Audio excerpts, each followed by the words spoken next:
Hello everybody, this is Par 73 bringing you Game 5 qualifying round 3 between Band of the Red Hand and Tandem Bikes.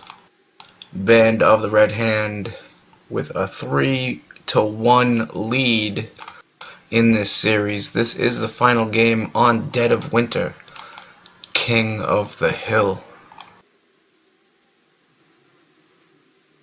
We have a 7-on-6 match. LSO, Slate, KK, Asmo, Universo, Wrecking. Oh wait, when? Alright, so LSO's team has a new player. Who'd they lose? What the hell? Let me go through the other team first. Tandem Bike, led by Limp. He's with his old Evil Incorporated teammate, even though they were on Evil Inc. at different times on Bungie.net. In Foss, next up, Ura, URA, Thal, Akira, and Verminex.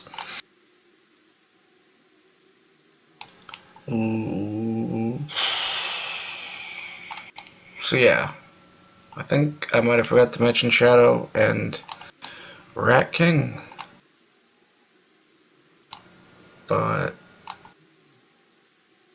wow, I really can't even remember who the hell Band of the Red Hand has added to their lineup.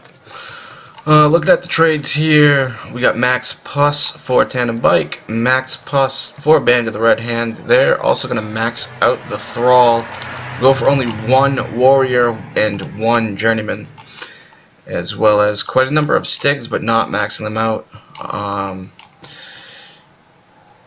Quite the opposite of the past two games where Tandem Bike went out of their way to max out their Thrall. I mean, they do have quite a number of Dwarves on a snow map. 6, quite a bit. If they can keep them alive, it should help against those Thrall and the low number of fast melee. They're going to max out their Stigs and Warriors. And Band of the Red Hand also got Archers. I mean, if they win this game, they're trying to just kick sand in the face of their opponent that they have knocked to the ground, essentially.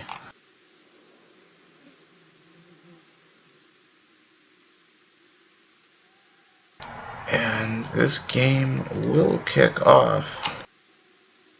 Game on. Shadow is calling out for Akira. Alright, Universo is not going to sub.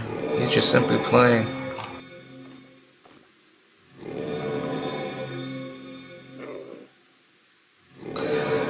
It's Gamer Poop who has left for Band of the Red Hand. So it is back to a 6-on-6 matchup. Least amount of units on the field is Foss. A minute 9%. He just had 5%. Now he gets a little bit more, which is nice to see. Let's just check out what he's got. 2 Warriors, 4 Warriors, and only the Puss, and a 2 healed Journeyman. Interesting. Alright, and with the most units on the map, Kira. Quite a number of Stygian Knights, at least 6. Yeah, about 6, and maybe 4 Warriors. Yeah. As well as a Dwarf. He's packing the heat. Flag captured. And one could see that, you know, Band of the Red Hand has a lot more flag contested. Even amounts of percentages.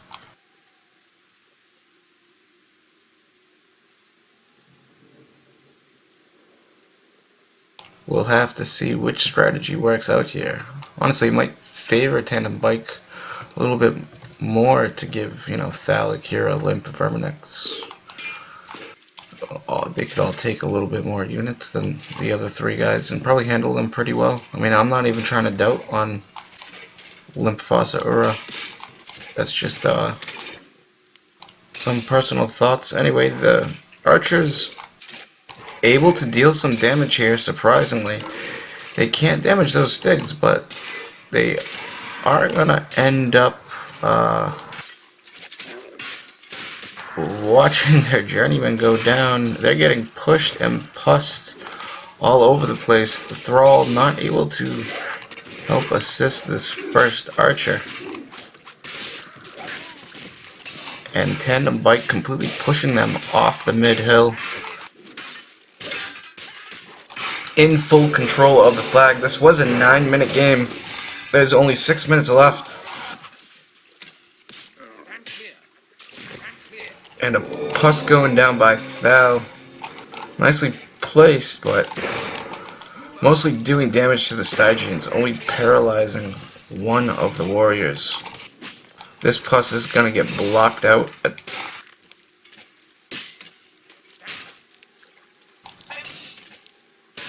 Nice movement by Verm, enabling the block. And it looks like Tandem Bike's gonna continue being aggressive here. Verm's moved up his dwarves to a nice spot, and his first shot is a direct hit. It was a 7. Oh shit! 7 kills on that dwarf before it died, and it looks like we had some other explosive material down as the pus totally blows Asmodean to pieces. A Lord Scary Owl in shock and Tandem Bike cheering their teammates on. And right now, percentages are still pretty even. 5 minutes remaining. But with 5 minutes to go, the time is not. 2-minute lead for Tandem Bike. And they're starting to dig right into the Thrall. No dwarves remaining for Band of the Red Hand. But their archers are putting in the work here. Rat King still has a large number of Stygians remaining. And there is enough game time left for them to take the flag back. And a puss goes down, it ends up taking out a Thrall, pussing 2 of the archers. Might have been a little bit too early.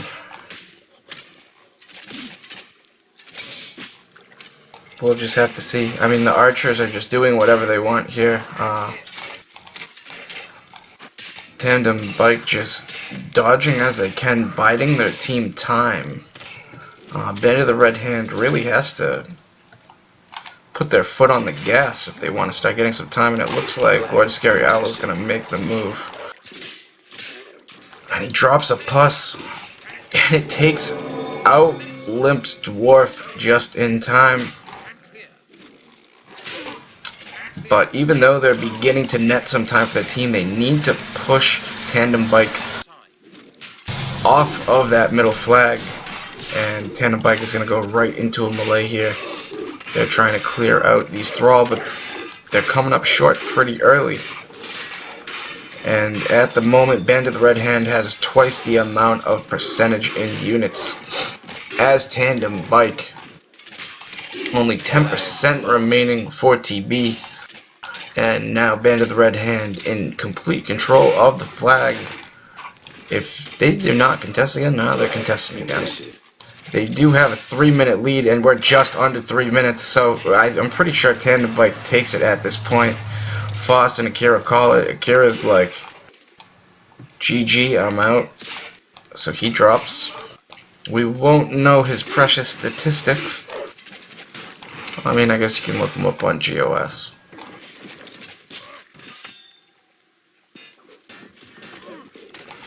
And some taunting of the units as it ends. Well, that was an interesting one. Let me see if I can just see if a drop player's unit shows up in the match. QR3, BRH, TB, Curating the Hill. Yeah, here's the stats. Okay. So let's go through the statistics of the match, talk a little bit about what happened. I'm sure it'll be nice and brief.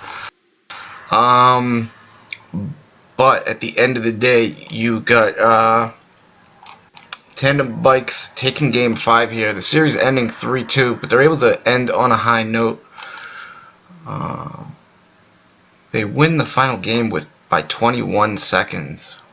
If Band of the Red Hand had just sent a unit to contest that flag for another 21 seconds, this could have very well been in their hand, their favor. They were just a little bit late to push,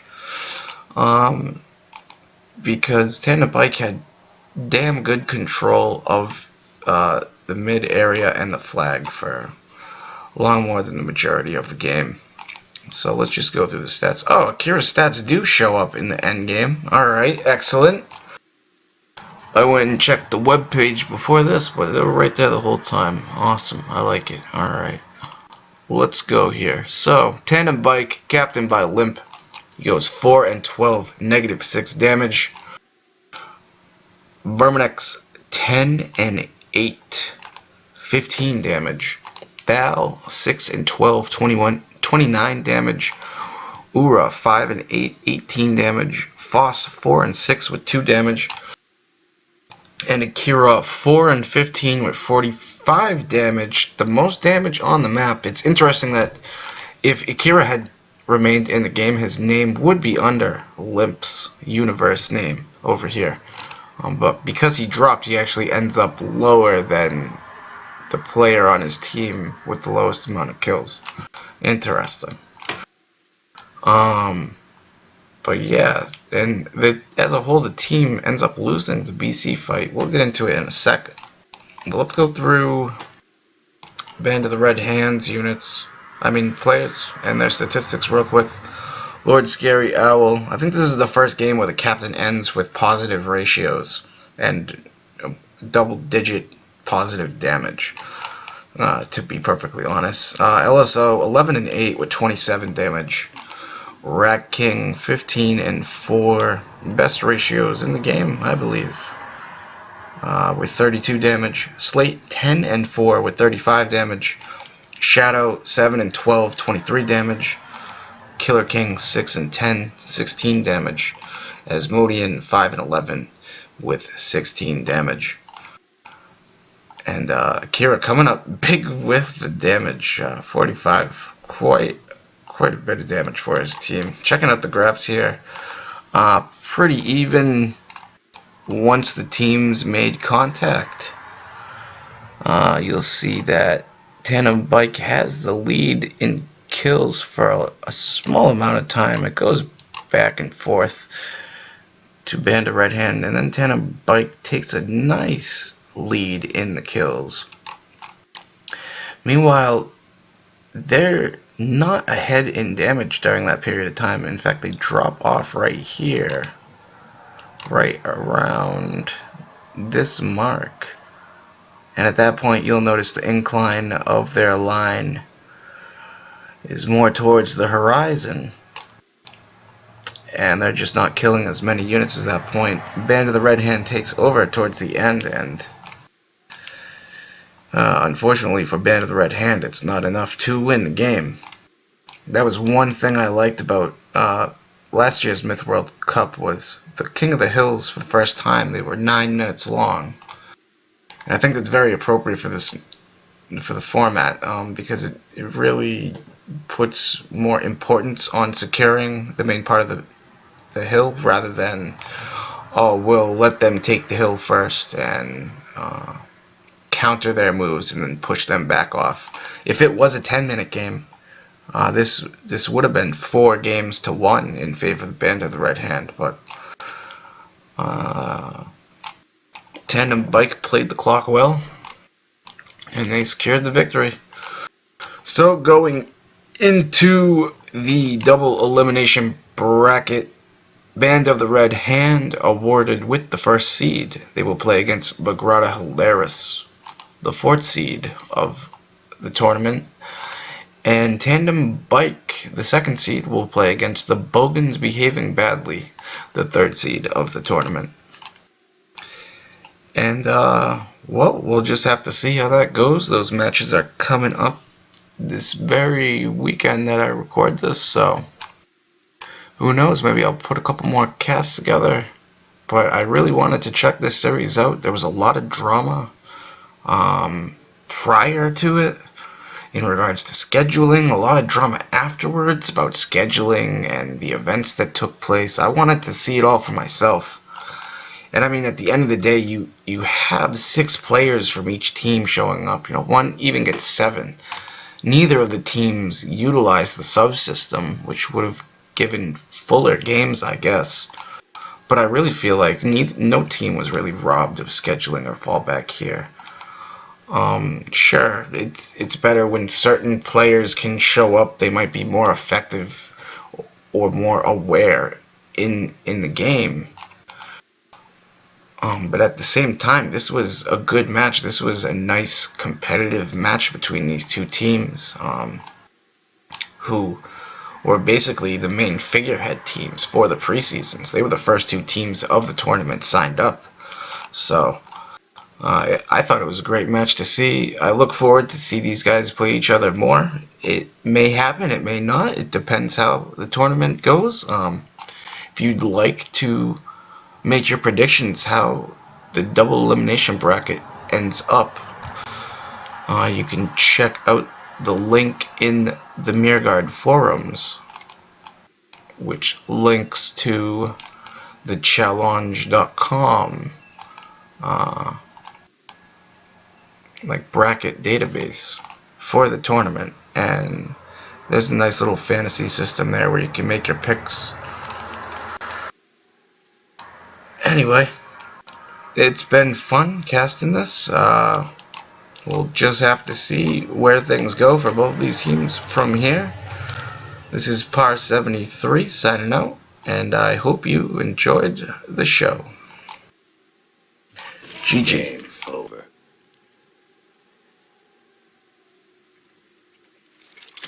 Stand clear.